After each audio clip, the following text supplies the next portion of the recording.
Today, everyone knows the name of BTS. They've been invited onto late-night talk shows, they've shattered records, they've sold out stadiums, they've made it onto the big screen. These days, you'd be hard-pressed to find someone who didn't know who these guys were, or at least haven't heard one of their songs. And if they don't, either they've been living under a rock, or they're 100 years old. The success of the Bangtan Boys is worldwide, but it wasn't always like this.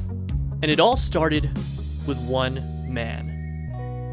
YG. YG wanted to make himself a rap group. In the late 90s, he experimented with this idea with different trainees, eventually choosing 7 members. And while 3 of them eventually left, the remaining 4, Teddy, Danny, Jinhwan, and Baekhyun, debuted in 1998 as One Time. Their first album, titled One for Your Mind, was one of the year's best-selling albums and won several awards, including the Global Disc and SBS Music Awards for Best New Artist and KMTV's Award for Best Hip Hop Artist. The group enjoyed moderate success and released 4 more albums before going on indefinite hiatus in 2006 due to their mandatory military service. The year was 2010, and the 5-year-old company, Big Hit Entertainment, had previously signed 2 artists, 88 and 2AM. They had their share of successes, but they were very traditional K-pop groups. Big Hit wanted a fresh, new sound, and upon listening to One Time, CEO Hitman Bang Si-hyuk had decided that that was the sound that he was looking for. And on top of that, the youth needed someone to relate to, and more importantly, look up to. He had decided he would create a hip-hop group.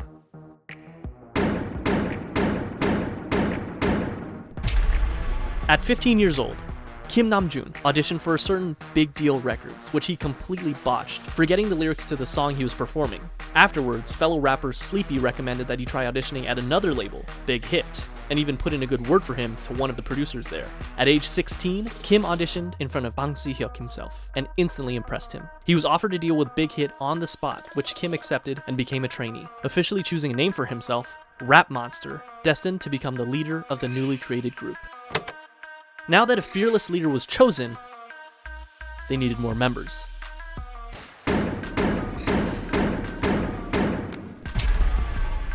Min Young-gi was a 17-year-old living in Daegu, an avid basketball player and rapper. He had been interested in music, especially rap, from a very early age, and despite his parents' disapproval, started performing as a rapper while still in high school. He quickly gained attention as a rapper and producer in the underground hip-hop scene. One day he saw a flyer for a rap competition called Hit It and decided to participate. And although he only placed second, the company hosting the competition, you guessed it, Big Hit, decided to sign him on as a producer. Hitman Bang spoke with him afterwards, convincing him to join a newly created hip-hop group. He told him to just focus on rapping and assured him that he wouldn't need to dance. He was lying. And just like that, the new group had a second member, known as Suga, a combination of the first 2 syllables of shooting guard, his favorite position in basketball.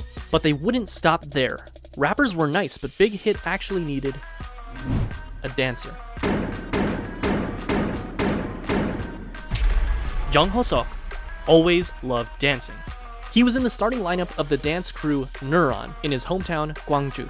He was good at it too, winning several local championships and even winning a championship at the national level in 2008. When he decided to audition for JYP Entertainment though, after a few rounds of auditions, he was cut. Fortunately, he didn't give up and went to his second option, a smaller, lesser-known company, Big Hit Entertainment. His dance skills and strong understanding of rhythm made him an instant favorite, and he was signed on as J-Hope. Not only that, but they saw potential in him to become a rapper, which at this point he had little experience with. However, J-Hope quickly felt that he wasn't a good fit and decided to leave Big Hit until RM convinced both J-Hope and Big Hit that the group wouldn't be complete without him.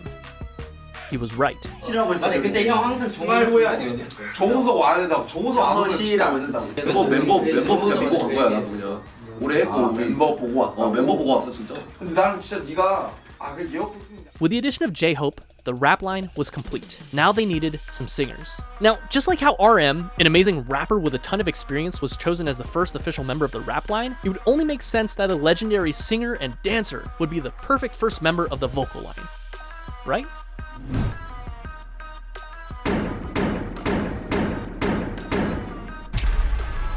But Kim Seok-jin didn't have any sort of experience like that.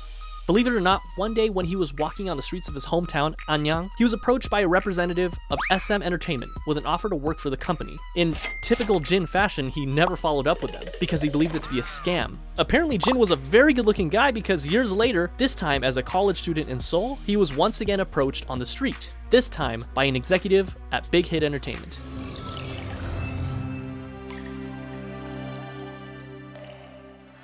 He didn't sing, he didn't dance. He was at school to become an actor, and he decided to audition to become an actor. Big Hit, however, had different plans for him, and convinced him to become a vocalist for their new group. To do so, he literally learned to dance and sing starting from zero, but thankfully, not without help from other vocalists.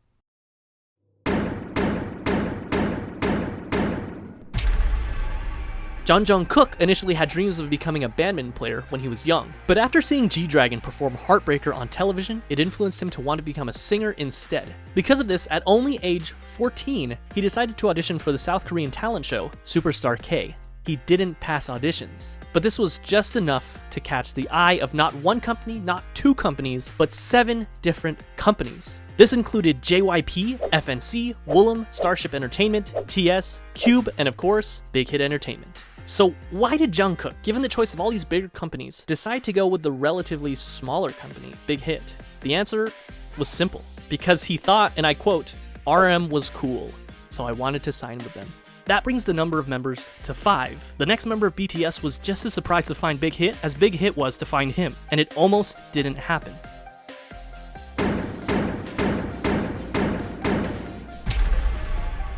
Kim Tae-young was always passionate about music, and it was always his dream to pursue it as a career. However, it was hard, as his family was poor, his parents being humble farmers. His father told him that if he was passionate about music, he should learn an instrument, and he did, spending 3 years practicing with the saxophone. One day, one of his friends decided to audition for Big Hit Entertainment when they were holding auditions in his hometown of Daegu. Tae-young, being a good friend, came with him to keep him company, but when one of the team members in charge of the audition saw Tae-young, he encouraged him to audition as well. With nothing to lose, he did. That day, he was the only one in Daegu to move on to the next round of auditions, and eventually became a trainee for Big Hit Entertainment. They decided to keep him as a surprise member and didn't want to reveal him as one of the members until his debut. In the same vein, Big Hit had him choose something mysterious for his stage name. He decided to go with V for victory. Here seems like a nice round number to stop, right? 6 members for a new hip-hop group, 3 rappers and 3 vocalists. It seems like a complete group, but still there was something missing. Someone was missing. Someone that could take this already great group of artists and push it even further to achieve perfection. A powerhouse. Someone so naturally talented that they could stand out in a room full of already talented artists. This project that Big Hit had embarked upon needed a capstone.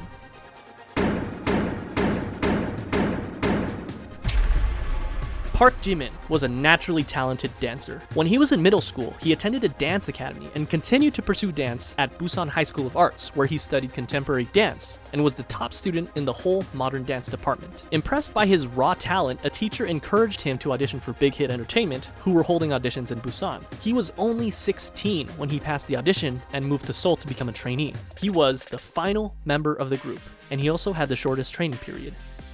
What's interesting to note is that the group feels very much ragtag because in a sense, with the exception of Jimin, it was. RM and J-Hope only auditioned for Big Hit because they didn't pass their auditions with the first company they chose. And despite their amazing talent, Suga and Jungkook didn't win the competitions they were in, but they signed on to Big Hit after the fact because of their high quality performances. V never even planned on auditioning and just decided to do it on a whim. And they literally just found Jin on the streets, but perhaps it was fate. Because this was the group that they chose. And just like that, in 2012, the newly created 방탄소년단, the Bulletproof Boy Scouts, or simply BTS, was 7.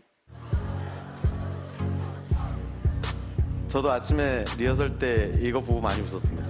They had the group, but they still needed the music. In early 2013, they set out to create some social media presence for themselves before officially debuting, posting song covers on both SoundCloud and YouTube, which you can still go watch today.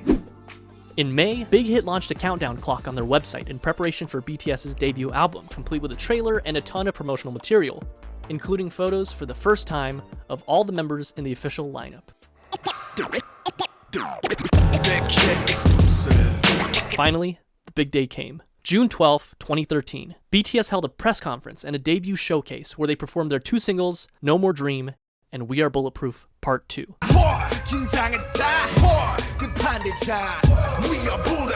The same day, the Too Cool for School album, as well as the music video for No More Dream, were released.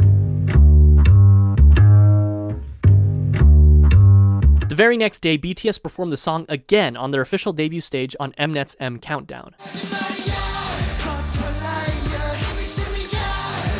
This was the world's first taste of BTS. Commercially, the album didn't do extraordinarily well. The lead single, No More Dream, peaked at 124 in Korea, and the album sold only 24,000 copies during its first year. Bulletproof Part 2 didn't even chart. The first year wasn't all that great for BTS, but despite everything, people saw them. People saw the sparkle in their eyes and their limitless potential. And they were hot, of course. On July 9th, ARMY was established as BTS's official fandom. They made their comeback only 2 months later in September when they released their single, No, along with their EP, part 2 of what would be their school trilogy, Oh, Are You Late 2. In the music video for the single, they made a commentary on the harsh Korean education system, along with their previous themes of hopes and dreams. No peaked at 92 in Korea, but also quickly fell off the charts. The album debuted at number 4 on the Gaon Weekly chart and was the 55th best-selling album in South Korea that year. This was enough to secure them the coveted New Artist of the Year award at the Melon Music Awards, the Golden Disc Awards, and the Seoul Music Awards. Part 3 of the School trilogy was released in February of 2014, the EP School Love Affair. This time, the lead single was Boy in Love,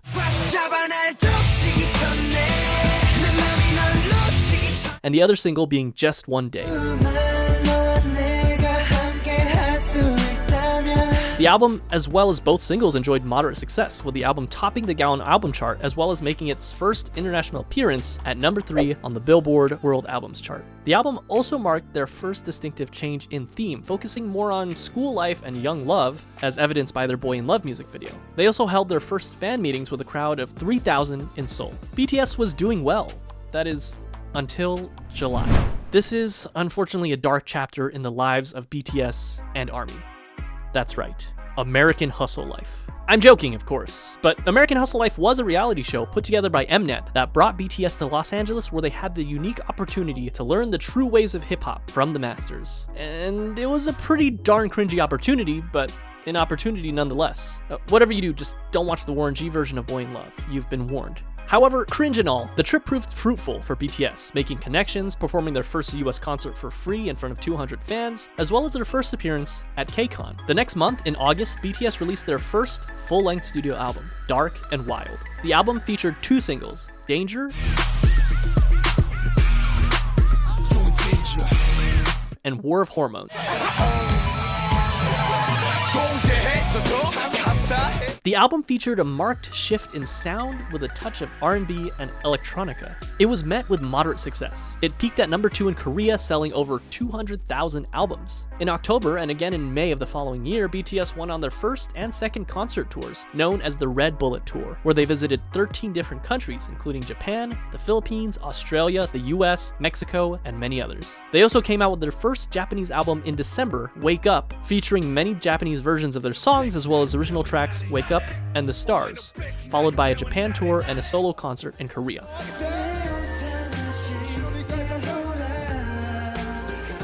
Although Dark and Wild got decent attention, they needed something different. They needed something that would shake things up. They got to work. April 29, 2015 was their comeback. When this album was produced, each member had a hand in writing songs for the album.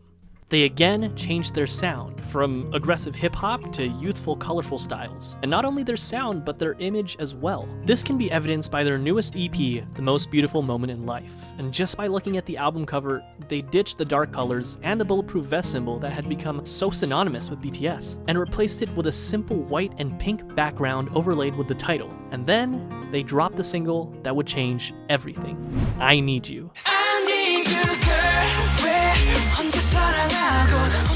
It was sentimental, it was hopeful, it was new. Just by looking at the music video, we can see that BTS has also ditched their punk bad boy image and replaced it with a more real, vulnerable, down-to-earth, and youthful feel. This proved to be the change that BTS needed for mainstream success. Billboard called it one of the greatest K-pop songs of the decade. It charted at number 5 in Korea, and even led them to their first music show win on SBS MTV's The Show.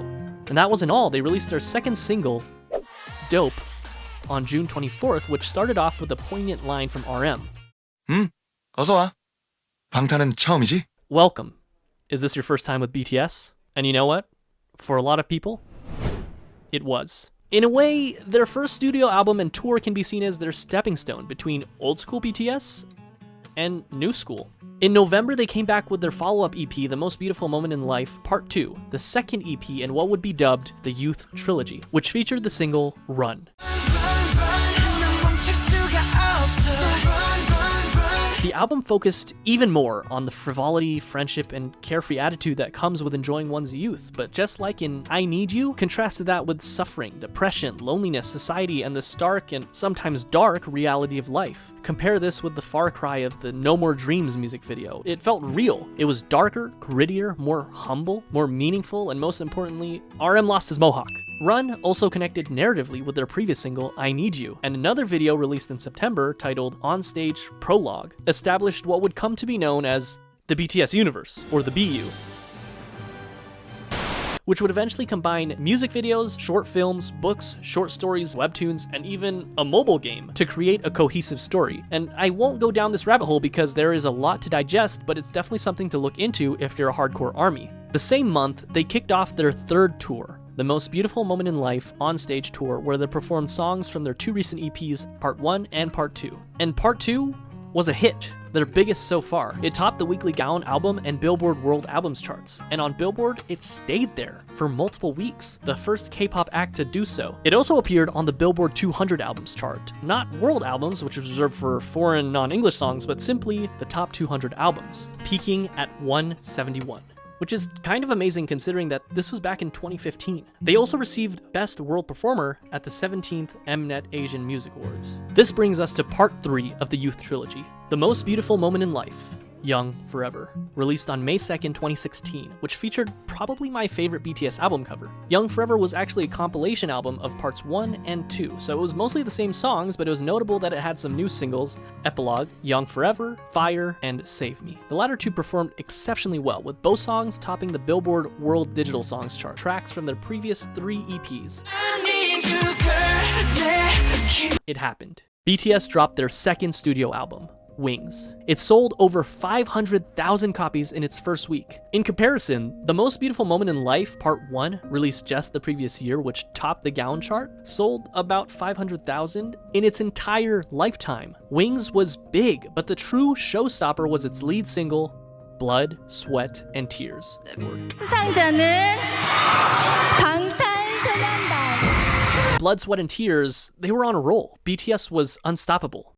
In February of 2017, they released the instant hit Spring Day, which, quoting a Korean reviewer, embodied nostalgia and sorrow and opened a new chapter in BTS's aesthetics and lyricism, and attracted fans across generational boundaries. Which, by the way, is still on Korean charts after nearly 4 years, and the same day I'm writing this, it ranked number 53 on Melon. It won Song of the Year at the 9th Melon Music Awards. After the release of Spring Day, they went on yet another tour, the 2017 BTS Live Trilogy, Episode 3, The Wings Tour. The tickets sold out within minutes, including in the United States, the first K-pop artist to do so, and went on to win Best Social Artist at the Billboard Music Awards. The first for a Korean artist, but they would go on to win this award 4 years in a row. The next year was a period of massive growth for both the group's popularity as well as their style. They released the Love Yourself series, starting with Love Yourself Her in September of 2017, Love Yourself Tear in May of 2018, and Love Yourself Answer in August of 2018.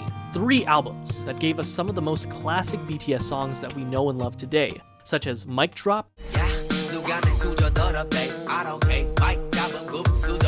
Fake Love, Euphoria,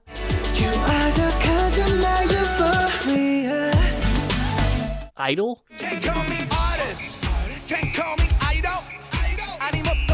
and of course,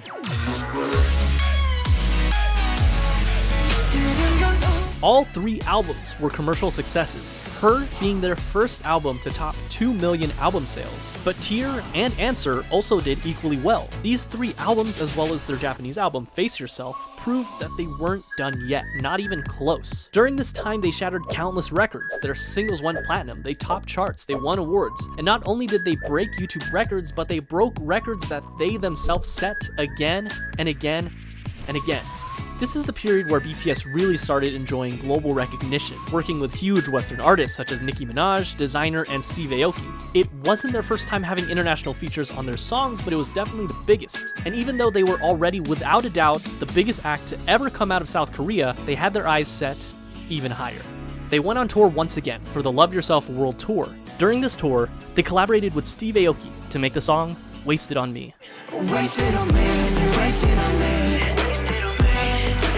Notable for being their first all-English feature, and it also served as a jumping-off point for BTS to gain a following of English speakers. Not that they were Map of the Soul Persona. First things first, you can't mention Map of the Soul Persona without mentioning Boy With Love. It was simple math. What do you get when you cross the singer of one of the best charting songs of all time that went platinum 59 times in 13 different countries with, without a question, the most globally dominant pop group of all time? Well, you get this.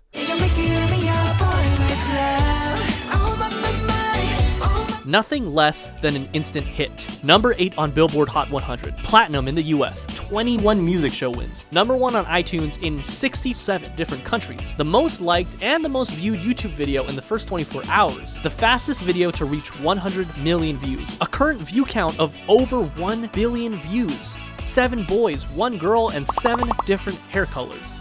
They were the talk of the town, invited to talk show after talk show after talk show. The second single on the album was Make It Right. I can make it right. Written by Ed Sheeran himself, including a version featuring Lauv. The album debuted at number 1 on Gaon and sold 3.2 million copies its first month, and that's only in Korea. It became the best-selling album in South Korea ever. It swept every major Korean music show, winning Album of the Year in each one of them. They followed up this legendary EP with the Love Yourself, Speak Yourself World Tour, where they sold out both the Rose Bowl and the Wembley Stadium in only an hour, the only non-English speaking act to do so. They even performed as a solo act in Saudi Arabia, the first foreign act to do that. The last stop of their tour was at South Korea's largest venue, the Seoul Olympic Stadium. They ended up grossing $200 million. During this time, they also created a visual novel style game for mobile devices called BTS World, where the player can interact with the members. This also came with an original soundtrack with tracks unique to the game featuring Western artists. Zara Larsson, Charlie XCX, and Juice WRLD for the tracks A Brand New Day, Dream Glow, and All Night respectively. In December of 2019, the group swept the grand prizes for both the Melon and Mnet Music Award shows, the first artist to do that. Map of the Soul Persona was legendary, truly a marvel in modern music. So, how could BTS follow up the best-selling album in South Korean history, you may ask? Easy. Make an even better selling album. And that's what they did with Map of the Soul 7. The album was released on February 21st of 2020, featuring the singles Black Swan